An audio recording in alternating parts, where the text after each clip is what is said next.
It's Dan Shumaker, and today we're going to go over the basics of PPE, personal protective equipment.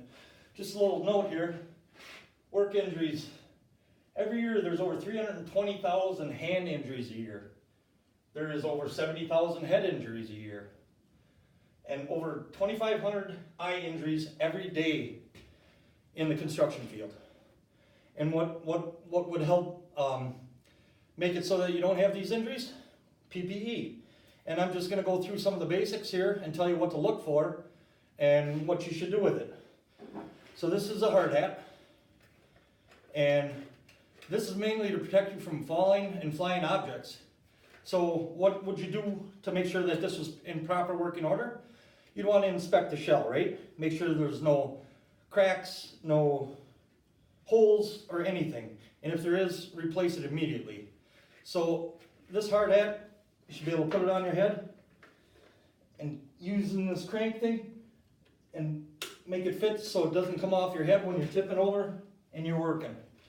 So the biggest thing with the hard hat is you want to inspect it for, like I said, cracks, defects. If it's been in the elements too long, like out in the sun, any chemicals that spilled on it, you want to replace it. So usually the shell gets replaced every 5 years, and the carriage usually gets replaced every year.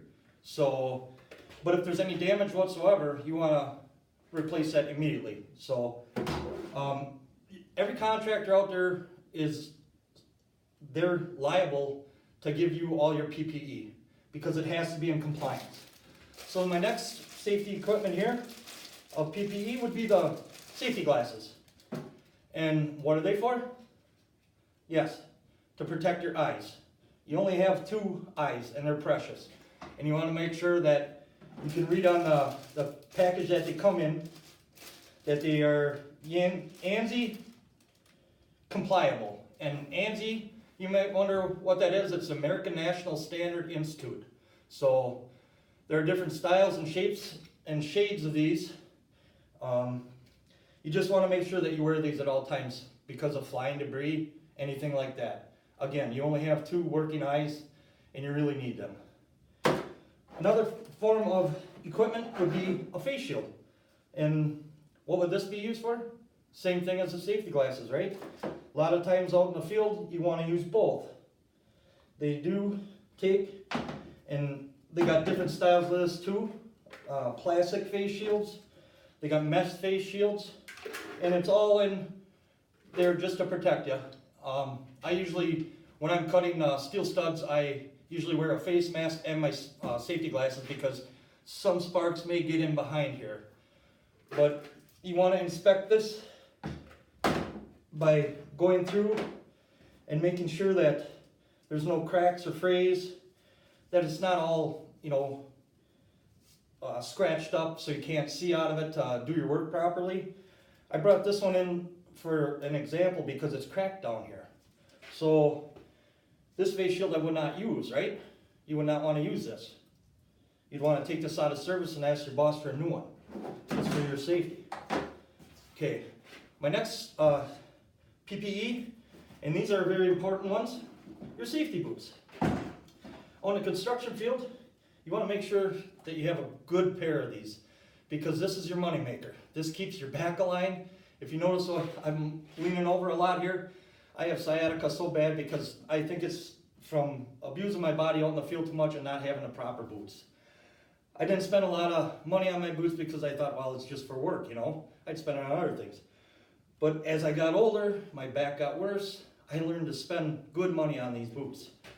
You want to make sure that you have either a poly tipped front here or a safety metal.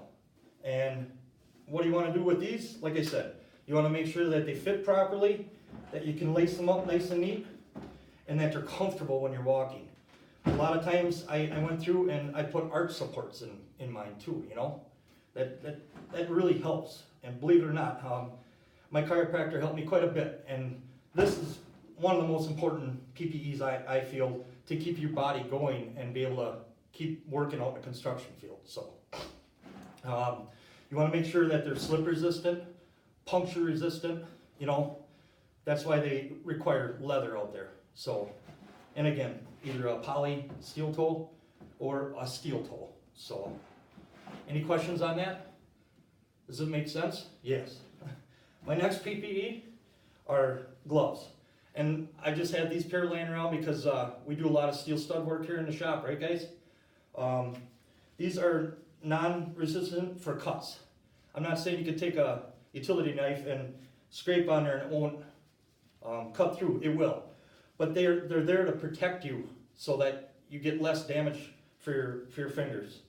And trust me, I've had enough stitches in my day working in the job sites before they required gloves. And once I went to bolt construction, they required hand gloves, hand protection, and doing demo sleeve protection also.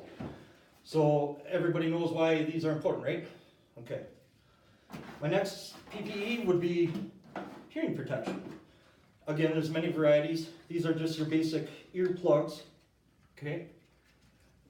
You take these and you squeeze them and you put them in your ear, not too far, just so they get in there, and then just wait and you'll hear it seal up, and then leave them in there. And do the same with your other ear. Compress it, pop it in, hold it for a minute, and I can feel it tightening up, and I know they're in. They can't fall out. OSHA requires on a job site that any level of decibel, which is noise, over 85 decibels, hearing protection is required. So if you're cutting studs quite often throughout the course of the day, sawing brick, whatever, you'd probably have to have earmuffs. They're a lot tighter fitting, and they can also fit over your hard hat or off the back of it.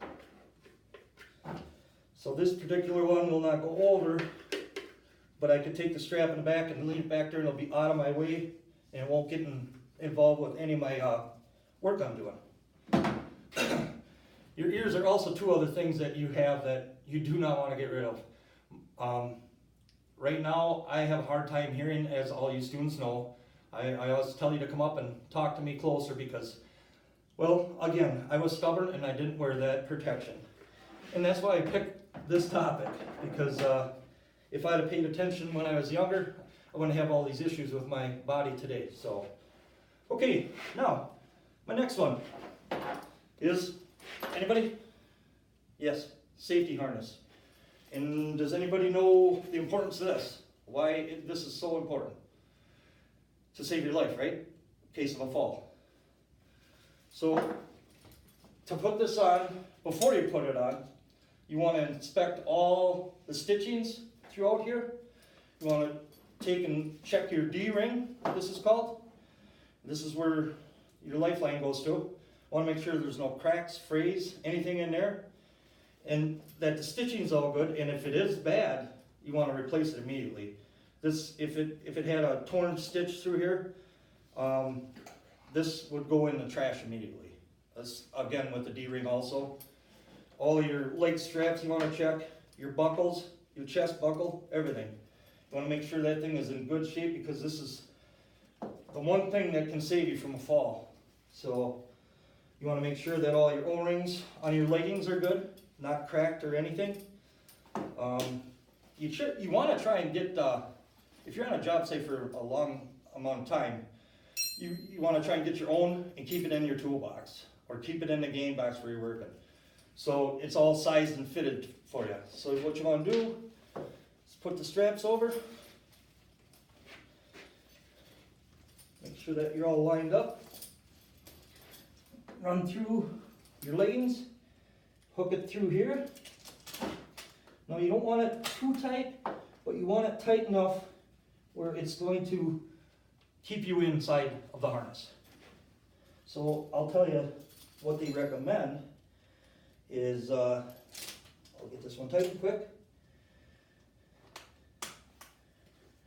They recommend no more than 2 fingers to slide in between here. So only 2 fingers. You don't want no more width than that.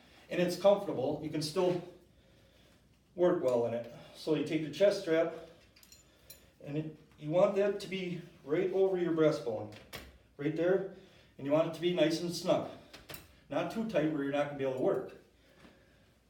So you can also test it by standing up and down like that to make sure that you can flex in there and you can work in it right. Okay? The next thing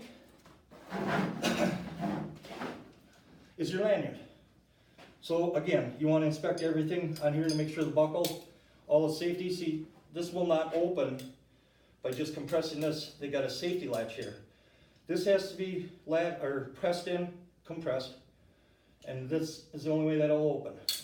So you want to check that. Again, check your stitching throughout everything. Make sure it's all good. Check both hookups here. They all seem to be working good. So what this is called a stretch stop. So if you fall, this actually is like a shock absorber. See how this moves like that? They do have lanyards that are just solid, and you don't have that shock absorbency. That's to lessen the blows as you're falling down, and it does help. And what's bunched up in here is another part of this compression that once you fall, this will open up and it'll cause shock absorption for you. And trust me, if you're falling, you would want that.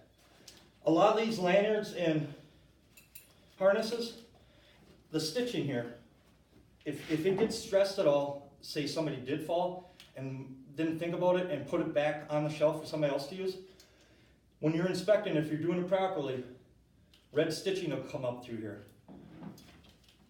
Again, a lot of the newer styles, these hookups here, they have a little pivot ring here.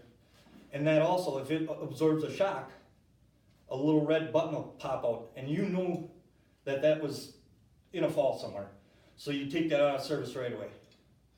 So you hooked up your D-ring.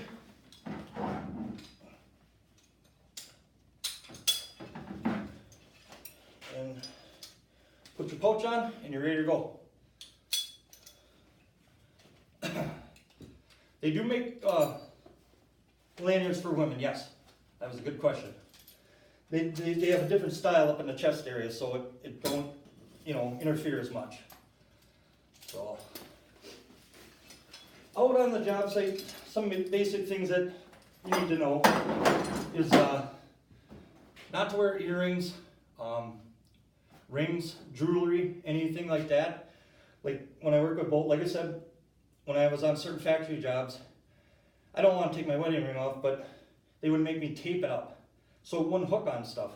Because there's a lot of things on a job site that you can get hooked on. So, any questions on this?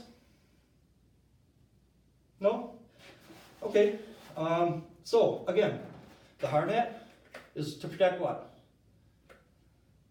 Yes, your head. Okay? And trust me, I've been hit on a hat with just small pieces of wood, and you can imagine what it would be like if you didn't have that on.